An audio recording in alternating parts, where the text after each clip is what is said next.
Welcome back. It's now time for your midday sports. Let's start with athletics. World 200-meter champion and the fastest woman this year over 100 meters with 10.82 seconds, Jamaican Shericka Jackson will be one of 4 Jamaicans competing at the Wanda Diamond League first stop in Doha, Qatar on Friday. Jackson will line up against the 2019 World Championship silver medalist Dina Asher-Smith, as well as the American duo of Sha'Carri Richardson and Abby Steiner.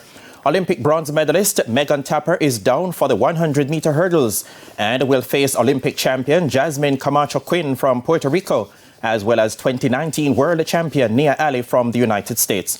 2013 World Championship 400-meter bronze medalist Stephanie Ann McPherson and last year's World Championship finalist Candice McLeod are down for the 400 meters. They will face Commonwealth Games champion Sade Williams and World Championship silver medalist Marilady Paulinho from the Dominican Republic.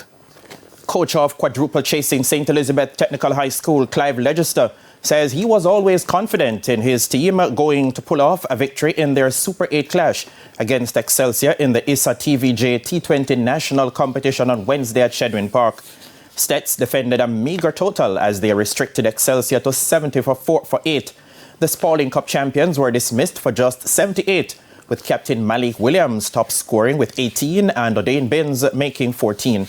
DeMarcus Scott had the best figures among the Excelsior bowlers with 3 for 7, while Tamari Redwood bagged 3 for 17. However, aided by 4 runouts and Javid Simpson with 2 for 8, Stets were able to eke out the slim margin of victory. The Santa Cruz-based school remained unbeaten in all competitions this year. I'm always a confident person. The thing is that once you put plan in place and the youngsters are able to execute the plan, then it simply means that you will come out victorious most of the time. This Excelsior team, they are not the team of yesteryear. They are a team now basically in rebuilding process. So once you put them under pressure and remove their marquee player, it simply means that they will come under pressure and they will falter somewhere along the way. So all we have to do is try to maintain pressure over a longer period of time. Even though its total is small, if you notice they don't have a lot of power hitters and stuff like that. So once they come under pressure, they simply mean that they will be confused and don't know what to do. And that's exactly what happened. For Excelsior's coach Kirkland Bailey, the game changed at pivotal moments in the run chase. To our most experienced batsman, really made 2 catastrophic, 2 major errors, and it cost us because we ran out one of our better batters, DeMarcus Scott, and Jamaica under 15 batter was batting very comfortably.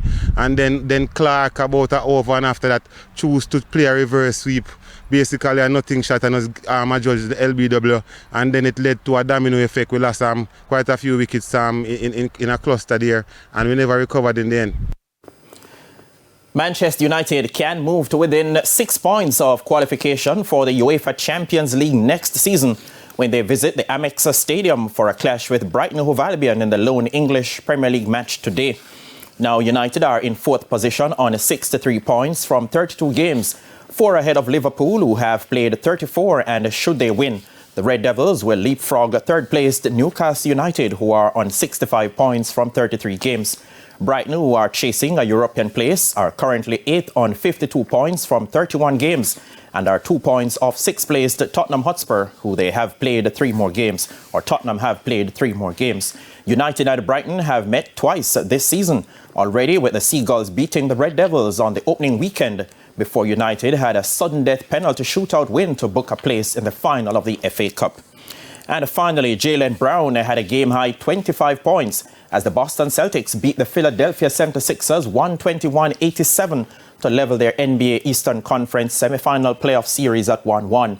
Malcolm Brogdon was the next best scorer with 23 points off the bench, while Derek White and Marcus Smart chipped in with 15 apiece. Tobias Harris led the scoring for the losers with 16 points. Newly named MVP Joel Embiid, who returned from injury in the game, scored 15 points for the 76ers. Game 3 is set for Friday. Meanwhile, the LA Lakers take a 1-0 lead into Game 2 of their Western Conference semifinal series against the Golden State Warriors tonight, starting at 8. And that's it for your midday sports. O'Shane, it's back to you. Thanks, Spencer. And that's the Midday News. I'm O'Shane Masters. Join us at 7 for Primetime News. On behalf of the news, sports and production teams, have a good afternoon.